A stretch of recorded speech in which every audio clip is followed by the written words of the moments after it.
Zamisli, upravo si pustio pesmu, tačno onu koju si želeo da čuješ, iako nisi ni znao da je želiš.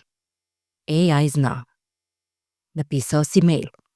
Korektan, efikasan, gramatički besprekoran, brže nego ikad, zahvaljujući veštačkoj inteligenciji. Pomaže ti, savršeno te poznaje. Navike, ukus, brzinu disanja, vreme kada si najranjiviji. Ali gde se završava pomoć, a počinje kontrola? Da li su tvoje misli još zaista tvoje? Ili si ih već pozajmio od algoritma? AI ne spava, ne zaboravlja, ne pravi greške. Ona uči, posmatra i čeka.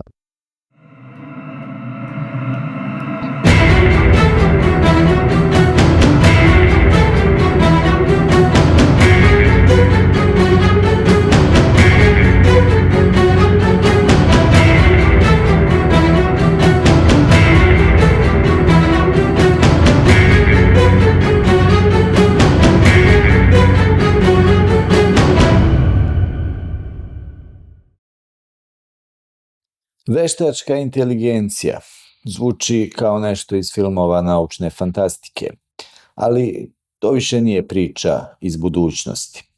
Veštačka inteligencija je već prisutna. U našim telefonima, u preporukama na YouTube-u, u pametnim satovima koji znaju koliko smo spavali, čak i kad mi to ne znamo. Zamislite, budite se ujutru, uključite telefon i dočeka vas personalizovana vremenska prognoza, savršeno tempiran podsjetnik za sastanak i nova pesma baš po vašem ukusu. To nije magija, to je veštačka inteligencija.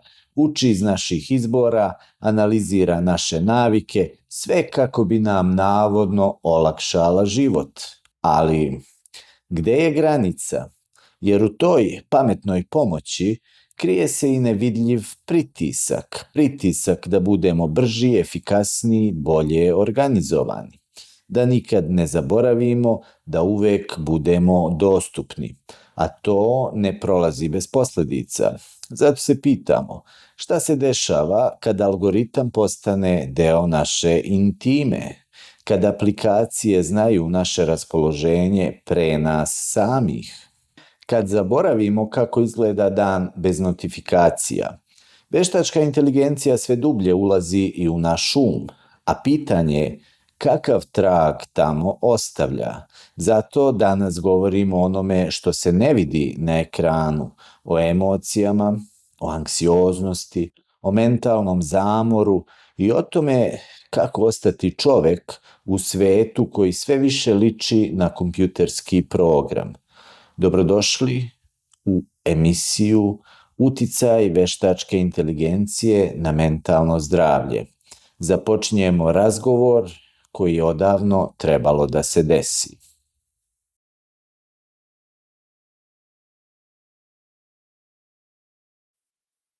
Zastani na trenutak, razmisli.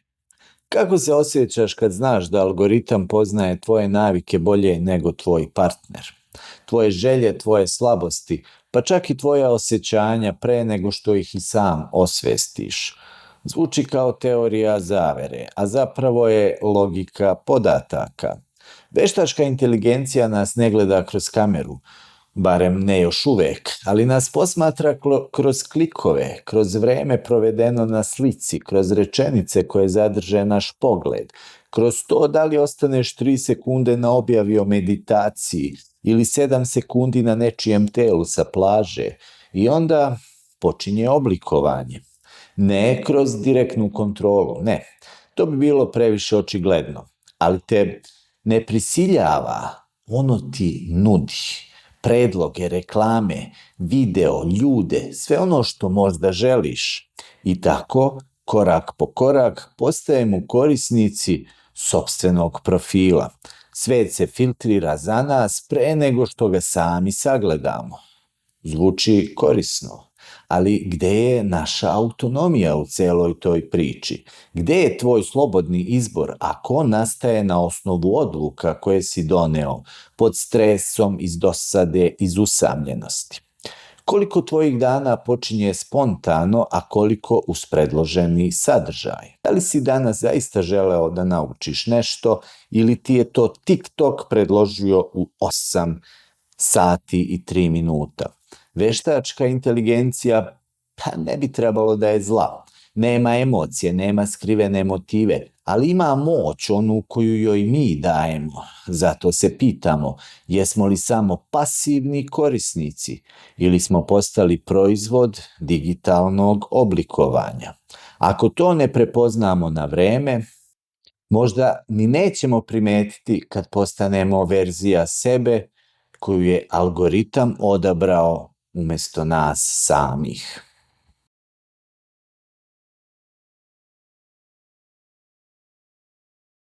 Možemo da zamislimo sledeću situaciju. Budiš se ujutru, otvaraš aplikaciju, a ona već ima predloge za tebe. Šta da obučeš, šta da doručkuješ, kojom rutom da ideš do posla, koju muziku možeš da pustiš dok se voziš, koji podcast da slušaš u slobodno vreme. Takođe može da ti sugeriše i da kontaktiraš prijatelja koga dugo nisi čuo.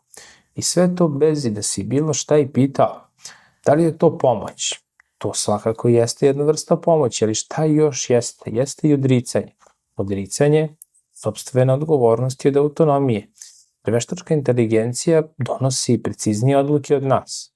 Ali šta to govori o nama samima? Pa to govori da smo toliko iscrpljeni da više ne verujemo sopstvenim osjećanjima i sopstvenoj intuiciji. U psihologiji postoji jedan termin koji se odnosi na ovo, a to je naučena bespomoćnost. To je stanje kada osoba prestane da veruje, da može sama da reši nešto, jer je naučila da neko drugi to obavlja bolje ili da ona sama nije dovoljno kompetentna da se uhvati u koštac sa tim problemom. Ali šta se dešava kada taj drugi više nije čovek, nego kompjuter, algoritam? Danas veštačka inteligencija pomaže u vožnji, pomaže u finansijama, u zdravlju. Sutra možda i u ljubavi, u izboru mesta za život, u navici kako vaspitavamo decu.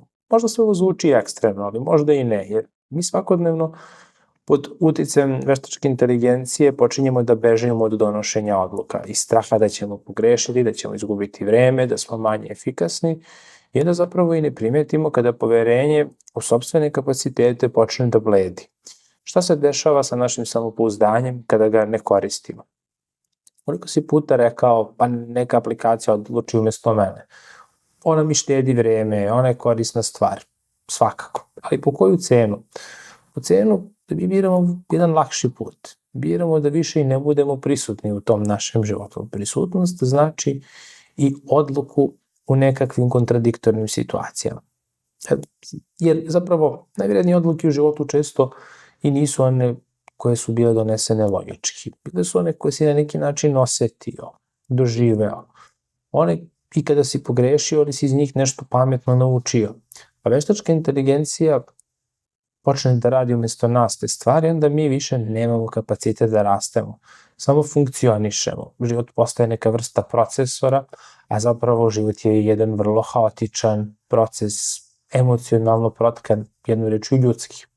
Zašto je to važno? Zato što mi zapravo biramo između onoga što je optimalno i onoga što osjećamo da je naše. Samo je pitanje ko donosi odluku. Da li ti ili sistem koji misli da te zna bolje od samog tebe.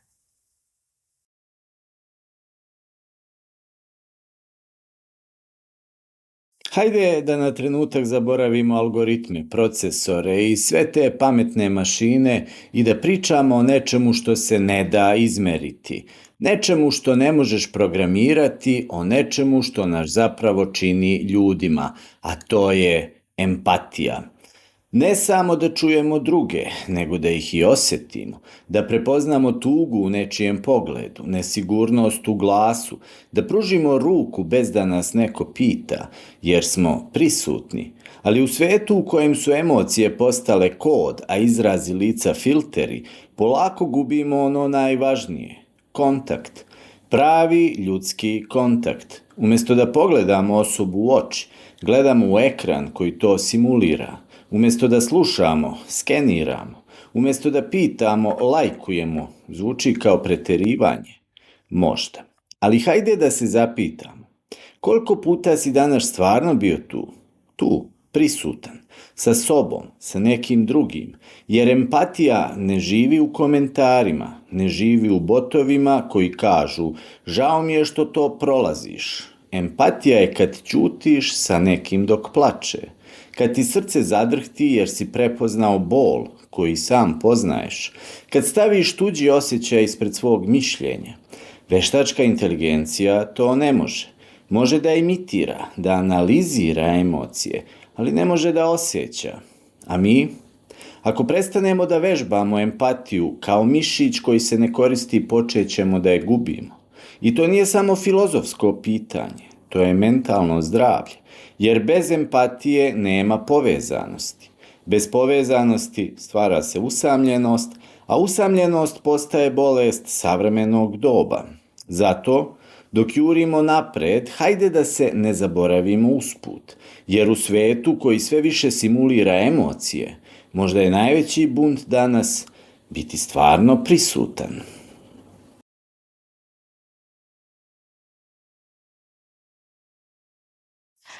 Zamislite na primjer ovo. Vaš izraz lica postaje unos u tabeli. Tuga postaje notifikacija. Osmeh postaje statistika. Danas emocije nisu samo doživljaj. One su podatak, obrađuju se, mere, mapiraju. I to ne rade neki bliski prijatelj koji pokušava da vas razume. To radi softver. To u stvari radi veštačka inteligencija. Zvuči praktično, zar ne? Sistem zapravo zna kada ste tužni i predlaže vam video, na primjer, s mačka. Zna kad ste ljuti i odmah nudi umirujuću muziku. Ali da li vas zaista razume? Saosećanje je samo postalo funkcija. Kao automatski odgovor. Kao žao mi je što se tako osjećate. Klik generisan, poslato, bez duše, bez prisustva.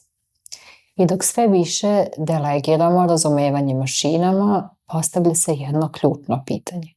Možemo li ostati ljudski u svetu koji meri samo korisnost? Jer ljudskost nije efikasna. Ljudskost nije uvek ni racionalna. Nije uvek uredno. Ljudskost je kad zastaneš pored nekog ko ćuti i ne znaš šta da kažeš, ali ostaneš. Ljudskost je kad osjetiš da nečiji glas drhti i to te pogodi. Bez da znaš statistiku, bez da imaš dijagnozu. Veštačka inteligencija ne zna kako izgleda noć kad ne možeš da zaspiš, jer te more brige, jer te misli dave. Ali zna kad si budan u 3 sata ujutru i nudi ti podcast, recimo, o produktivnosti. Hvataš razliku? U algoritamskom svetu vrednost se meri po kliku, po reakciji, po brzini, po korisnosti. Ali mentalno zdravlje, ono se ne meri tako. Mentalno zdravlje traži prostor, tišinu, nesavršenost, ranjivost, stvari koje veštačka inteligencija zna kako algoritamski da obradi. I zato na nama ljudima, dok ne prepustimo svoju emocionalnu stvarnost logici softvera. Jer kad jednom počnemo da sumnjamo u svoje emocije, zato što ih algoritam nije prepoznao, gubimo nešto što se ne može vratiti tek tako. Zato danas ne pitamo samo šta veštačka inteligencija može da uradi, nego šta ćemo mi odlučiti da ostane ljudsko. I možda je pravo pitanje u eri pametnih mašina i telefona, da li ćemo znati da sačuvamo ono što je najvrednije? Da li ćemo znati da sačuvamo srce?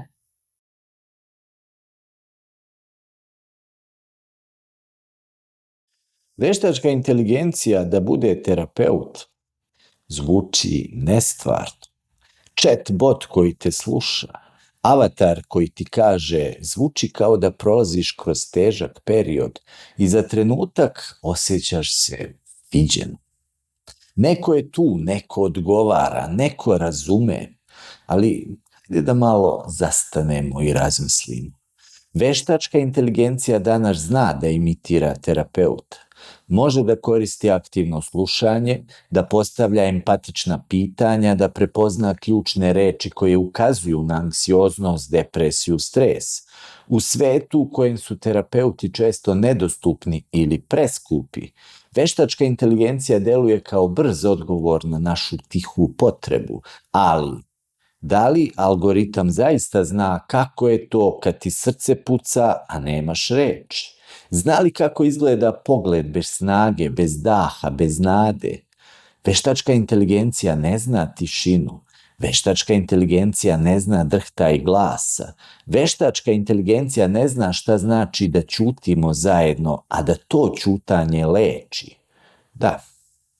Digitalna empatija može biti utešna, može biti prvi korak, može sprečiti možda i krizu, ali nije zamena za ljudski odnos. Mi ne rastemo kroz savete, već kroz odnose, kroz pogled koji nas ne osuđuje, kroz prisutnost koja ne žuri, kroz toplinu koju nijedan ekran ne može preneti.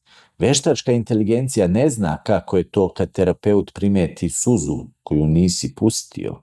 Ne zna kako izgleda kad terapeut veruje u tebe više nego ti sam. Zato pitanje nije da li veštačka inteligencija može da glumi terapeuta, jer može. Pitanje je da li ćemo zaboraviti koliko je važna prava terapija, koliko vredi to da te neko zaista sluša, ne zbog funkcije, već zbog brige. U svetu u kojem smo stalno povezani, a sve usamljeniji, veštačka inteligencija možda može biti privremeni saputnik, ali ozdravljenje, ono traži čoveka, lice, glas, prisutnost.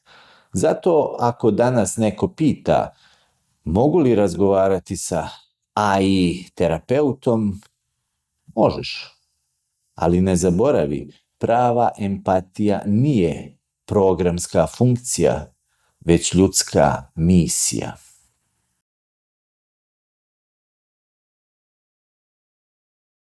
Detoks ili algoritamska zavisnost kažu samo se isključi, otvori knjigu, diši, idi u prirodu. Ali kako pobeći kada tvoj telefon prepoznaje bolje nego ti samog sebe? Veštačka inteligencija zna tvoj ritam, zna kada ustaješ, zna kad ti pada koncentracija, zna tačno kad si ranjiv i baš tad ti servira sadržaj koji te pogodi. Jedan video, još jedan reels, samo još jedna notifikacija i prije nego što zapravo shvatiš, prošlo je 3 sata. Ti si i dalje tu, pored ekrana, bolje rečeno prikovan za ekran, umoran, ali zabavljen, prazan, ali stimulisan. To je u stvari algoritamska zavisnost. Ona nije zasnovana na slobodnoj volji. Ne, zasnovana je na savršenim podacima o tebi. Jer svaki klik, svaka pauza, svaka reakcija, sve to u stvari hrani veštačku inteligenciju. Te još bolje i bolje upoznaje i da ti još daje tačno sve više i više ono što ti prija, ali što te troši. Zapravo mi to zovemo dopaminski tobogan. A ti misliš zapravo da se odmaraš. U stvari ti pregorevaš, tačnije u tišini. Zato kad govorimo o mentalnom detoksu, to nije više samo manje ekrana. To je zapravo jedna borba za sopstveni To je borba protiv suptilne i moćne manipulacije, da više ne znaš da li ti biraš sadržaj ili sadržaj bira tebe. Mentalni detoks danas znači svesno resetovanje. To je u stvari jedno vreme bez algoritma, bez lajka, bez sugestije za tebe. To je tišina u kojoj ponovo čuješ sebe. I znaš šta je najlepše? Tvoj mozak to pamti. Pamti kako je to disati bez buke. Pamti kako je to kad ti upravljaš svojim vremenom, a ne algoritom. Zato sledeći put kad osjetiš da moraš da vidiš samo još jedan klip, ti se seti. Nisi ti zavisan, samo te neko veoma pametno i dobro isprogramirao. Ali ti imaš izbor i taj izbor počinje s tvojom svesnom odlukom da se isključiš.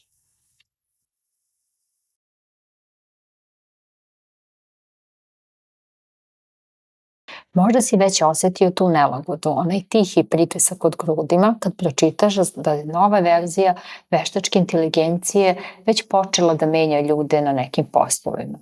Možda si se pitao, a šta ako ja budem sledeći? Da li ću dovoljno biti dobar u svetu u kojem mašina ne spava, mašina ne greši, mašina ne traži pauzu?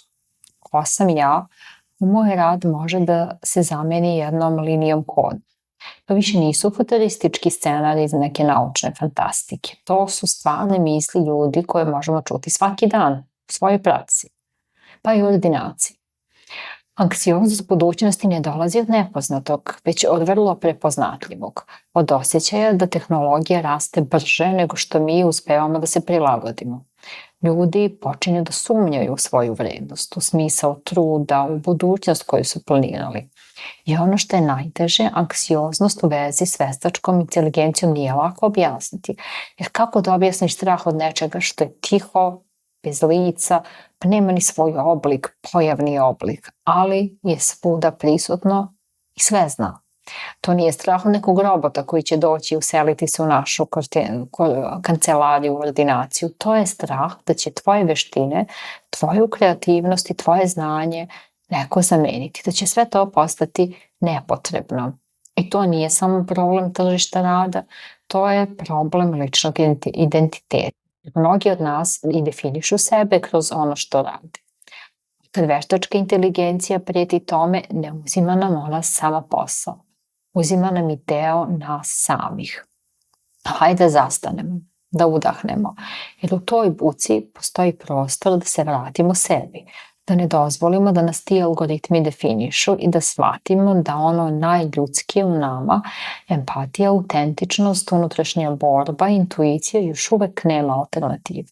Da, veštačka inteligencija je tu i tu će i ostati, ali je na nama da pravimo granice, da redefinišemo svoj identitet ne kroz efikasnost, tu bitku gubimo, nego kroz identitet, kroz ljudskost. I da ne zaboravimo da mašine mogu da uče, ali jedine smo mi tu da osjećamo i u tome je naša najveća snaga.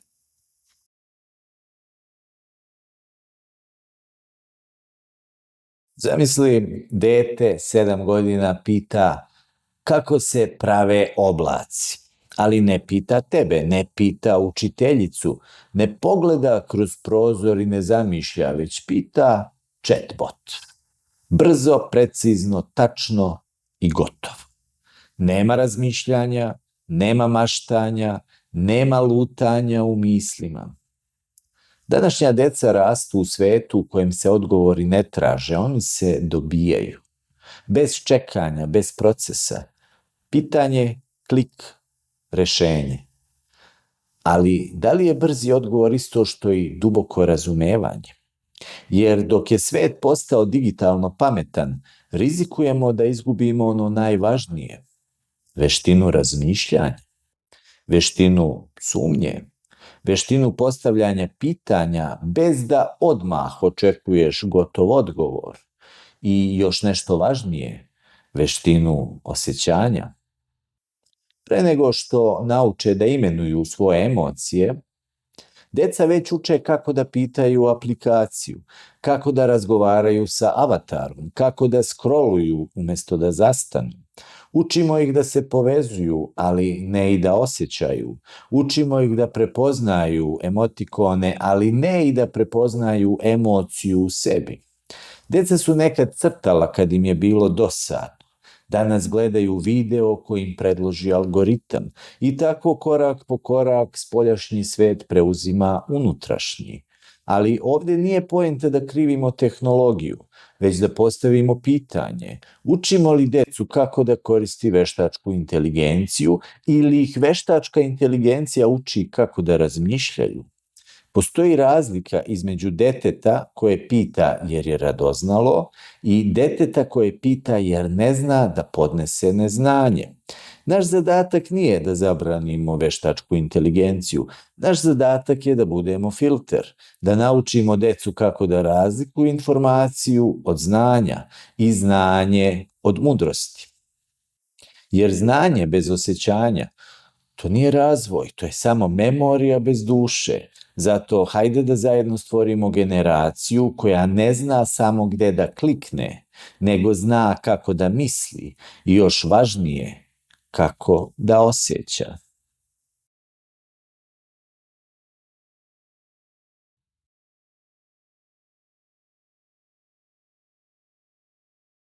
Zamislimo sledeću situaciju. Dete dolazi iz škole tužno zato što nije sigurno da li ga je drug odbio da se igraju zato što nije želeo ili zbog nečeg drugog. Kada dođe kući, on se obraća ChatGPT-u umesto roditeljima. U jednu stranu to može biti korisno, možda zvuči moderno, ali nešto u toj rečenici zaboli. Nešto nas podsjeti da je roditelj preskočen. Jer danas veštačka inteligencija nije samo alat, ona postaje partner u odrastanju. Od zadataka iz matematike, zatim saveta o prijateljstvu kao i o drugim stvarima, o osjećanjima. AI je uvek dostupan, uvek smiren, nikad umoran, nikad zauzet. I sada dolazimo do ključnog pitanja. Ako dete uči da emocionalni odgovor traži od aplikacija, a ne od roditelja, ko vaspitava dete? Ko mu daje okvir vrednosti? Ko mu objašnjava nijanse emocija, koje nijedan algoritam ne može da razume? Veštačka inteligencija može da bude podrška, ali ono ne može da bude ogledalo duše. Ne može da zagrli, ne može da kaže znam kako se osjećaš i ja sam to prošao. Roditeljstvo nikada nije lako, ali danas izazov je dodatno složen. Takmičimo se sa savršenim asistentima. Takmičimo se sa ekranima koji odgovaraju sekundi. Takmičimo se sa digitalnim svetom koji ne postavlja granice, ali daje odgovore. Problem nije u tome što deca koriste veštačku inteligenciju. Problem je ako roditelji prestanu da budu pitani. Zato nam je važno da dete, greška, da ne budemo samo informativni već emocionalno dostupni. Da ne nudimo gotova rešenja, već slušamo bez prekidanja. Da ne osuđujemo njihova pitanja, već da naučimo kako zajedno da ih razložimo. Jer vaspitavanje nije samo o znanju, to je proces povezivanja. To je nevidljiva nit koju gradimo svakim razgovorom, svakim pogledom, svakim trenutkom pažnje. Veštačka inteligencija je tu, ali ne sme da zameni nas. Roditeljstvo se ne uči iz uputstava, ne postoji skripta, moramo imati vremena i posvetiti se deci. Spremnost da budemo tu, čak i kada dete misli da mu ne trebamo. Jer ako budemo stalno prisutni, dete će se nama obratiti, a ne veštačkoj inteligenciji.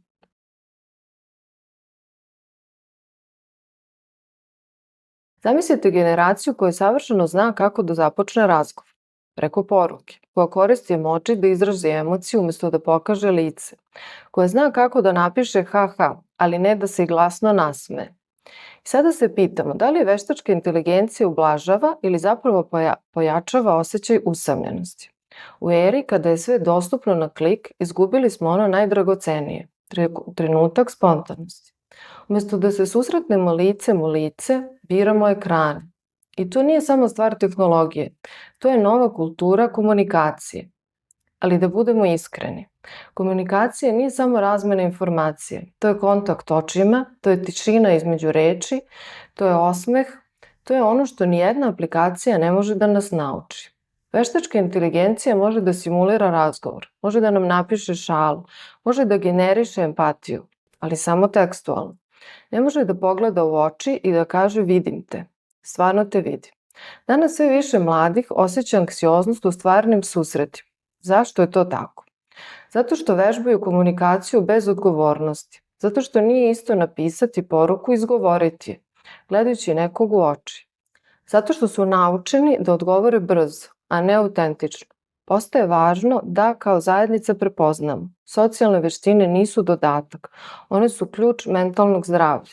Svaka emocija ostaje neizrečena. Zato moramo decu, a i odrasle da podsjetimo na sledeće. Pogled u oči je važniji od savršenog odgovora, nesavršen razgovor je bolji od savršene poruke i da je neprijatna tišina često prvi korak ka stvarnom povezivanju. Učenje socijalnih veština ne dešava se kroz tutoriale, već kroz život. Kroz igre, kroz konflikte, pomirenja, kroz prijateljstvo. Kroz neuspešne pokušaje, kroz crvenilo na licu, kroz smeh u pravom trenutku. Veštačka inteligencija može da nam pomogne u mnogo čemu. Ali ako izgubimo veštinu da budemo zajedno, onda smo izgubili najvažniji deo naše prirode. Jer biti čovek znači biti u vezi. Ne samo sa internetom, već sa drugim ljudskim bićima.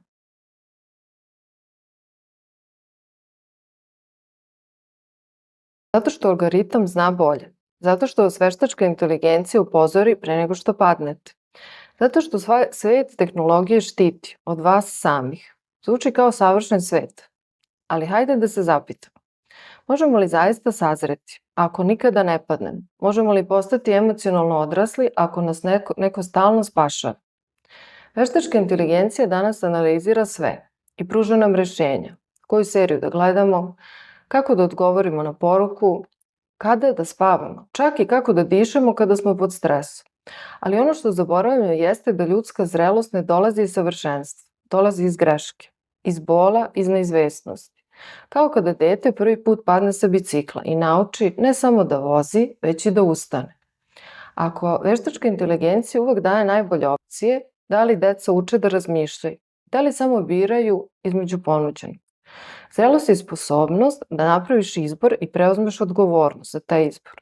A to se ne uči kroz aplikaciju. Ako izgubimo sposobnost da pogrešimo, gubimo i snagu da se promenimo. Jer šta je veće učenje? Savršen plan ili neuspeh posle koga ne odustaješ? Digitalna zrelost nije to što znamo kako se koristi veštačka inteligencija. To je kada znamo kako da je isključimo. Kada da odlučimo da idemo težim putem jer osjećamo da je ispravan. Kada zastanemo i kažemo: hvala na sugestiji, ali saslušat ću ovaj put sebe.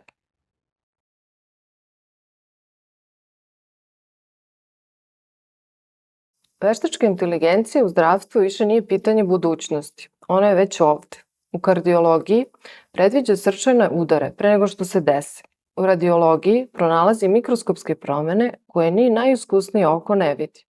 U psihijatriji analizira govor, mikroekspresije, čak i ritam kucanja po tastaturi da bi detektovala depresiju.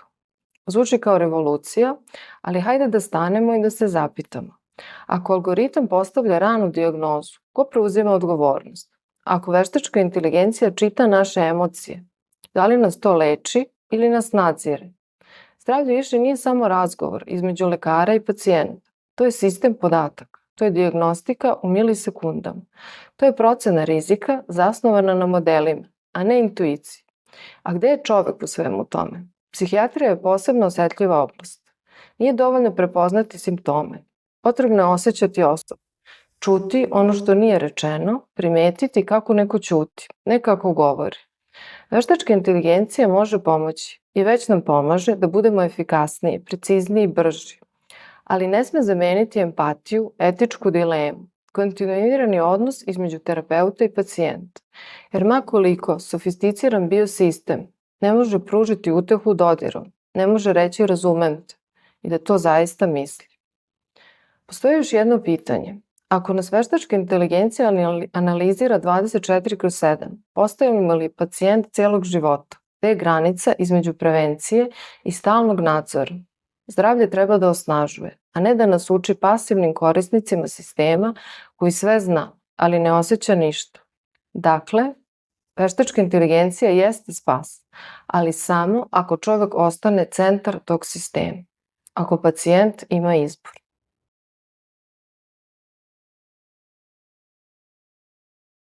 Gde je granica i ko je postavlja? Tehnologija ne spava. Dok mi odmaramo, algoritmi računaju, uče, prilagođavaju se. Dok jedemo, oni posmatraju, dok sanjamo, oni nas mapiraju. I to nas dovodi do pitanja koje više nije samo filozofsko, već hitno i lično. Gde je granica? Još važnije, ko je postavlja? Nekada smo mi birali uređaje, danas oni biraju nas. Nekada smo kucali u pretraživač, danas dobijamo odgovore, pre nego što postavimo pitanje. Kada ti algoritam nudi sledeći video koji ti pogodi u srce, kada zna da si tužan pre nego što sam shvatiš, kada aplikacija zna tvoje slabosti bolje nego tvoj terapeut, gde prestaje korisnost, a počinje kontrola. Jer nema neutralne tehnologije. Iza svakog algoritma stoji namer, profit, kontrola ili pomoć. I da li imamo mehanizme da to provere? Današnji sistem funkcioniše po logici. Ako može, onda i treba. Ali samo zato što nešto može, ne znači da nam i treba. Mi kao društvo još nismo odlučili gde su granice. Zakon kaska, etika se razvlači i dok mi raspravljamo, veštačka inteligencija piše sadržaj, emocije i pravila igre. A ako sve prepustimo algoritmu, ko piše kraj? Ko odlučuje kada je dovoljno? Zato nam je potreban digitalni kompas. Ne u tehnologiji, već u nama. Da znamo kada da kažemo dosta podataka, dosta predloga, dosta tišine između ljudi zbog previše glasova mašina. Granica mora postojati, jer ako je mi ne postavimo, postavit će je neko drugi.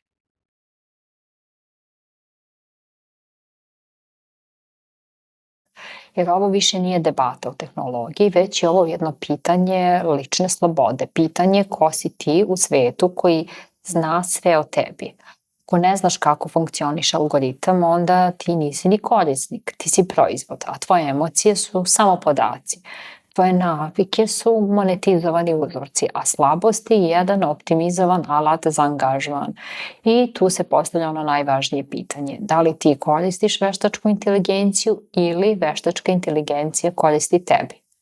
Ovde znanje postaje zaštita. Kao pojas u vožnji, kao imunitet u svetu pretrpanom informacijama, kao jedna emocionalna inteligencija u svetu gde algoritmi sve više osjećaju umesto nas. Jer razlika između onih koji razumeju veštačku inteligenciju i onih koji samo klikću kroz život će upravo biti razlika između slobodnih i onih manipulisanih.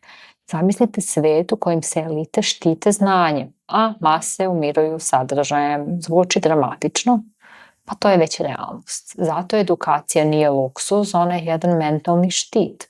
Znanje o veštačkoj inteligenciji postaje naša nova pismenost. Kao što učimo decu da čitaju i pišu, mi ih moramo učiti i da čitaju algoritme, da prepoznaju manipulaciju, da razviju kritičko mišljenje, da pitaju zašto mi je ovo sad prikazano, ko ima korist, da li je ovo moje mišljenje ili je usađeno. I eto nas na kraju. Ili možda na početku, jer ova emisija nije samo pregled činjenica, ona je jedan poziv na buđenje, poziv da se otvore oči, uključi mozak, da se osjeti srcem, jer sve se zaista deli na one koje koriste veštačku inteligenciju i one koji koriste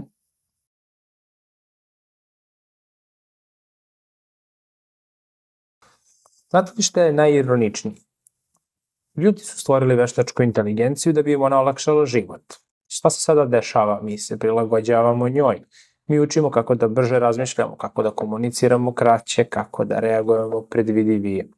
Postajemo algoritamski kompatibilni i predvidivi. Da li se sećaš kad si poslednji put svesno razmišljao bez Google ili bez veštačke inteligencije?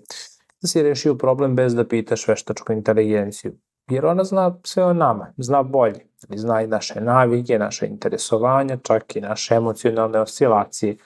Zna kada si usamljen, kada ti padne pažnja, zna sve tvoje važne osobine. I što je najvažnije, zna šta pokreće tvoju pažnju. Ali pitanje je da li ti to isto znaš o sebi i šta ti znaš o sebi, da li veštačka inteligencija bolje zna tvoje osjećanja od tebe samog. Onda se i postavlja pitanje da li si ti slobodan da budeš osoba sa svojim osjećanjima ili postaješ samo proizvod u sistemu podataka. Zapravo, to je pitanje postajemo li roboti, ali ne zato što nas neko tera i primorava, nego zato što biramo udobnost umesto svesnosti. Jer mnogo je lakše da aplikacija odluči, lakše je da algoritam predloži, lakše je da sistem zna bolje, ali svaka udobnost koja traje ima svoju cenu, a ta cena je najčešće nazvana rečju autentičnost. Tvoja unutrašnja borba, to je pravo da pogrešiš i da učiš.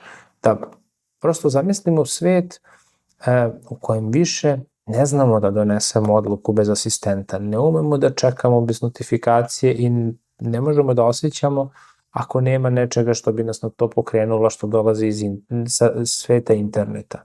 Takođe, to je tišina u kojoj ljudi mogu postati roboti, ali ne zato što su morali, nego zato što su prestali da postavljaju sebi bilo kakva pitanja. Danas smo zajedno otvorili neka važna pitanja. Ne o tehnologiji, već o nama. o tome kako ostati čovek u svetu koji se sve brže menja i kako zadržati ono najvažnije, bliskost, osjećaj, dodir, tišinu, koje nijedan algoritam ne može da zameni. Hvala vam što ste bili deo ove emisije. Ako su vas ove teme pokrenule, ako ste poželeli da naučite više ili jednostavno da ostanete povezani sa nama, da mislite, osjećate, birate svesno, zapratite nas. Subscribe, zvonce, kako već svi kažu, znači će nam bar malo. Pratite nas, vidimo se u nekoj od sljedećih emisija. Doviđenja. Nekad sam se igrala napolju, trčala po travi, skrivala se iza drveta, u rukama blato, a u srcu smeh. A sad igram se sa ekranom. Klik, pomerom prste, a ne noge. Upoznajem avatare, ali ne znam kako da priđem drugom detetu u parku. Nekad sam gledala oblake, sad gledam algoritam. Fali mi osmeh, ne onaj emoji, nego pravi, onaj koji ne pišti, ne svetli i ne zahteva šifru. Fali mi dodir, koji nije tap na ekran. Fali mi svet, koji miriše, šušti, boli i leči. Fali mi dodir stvarnosti.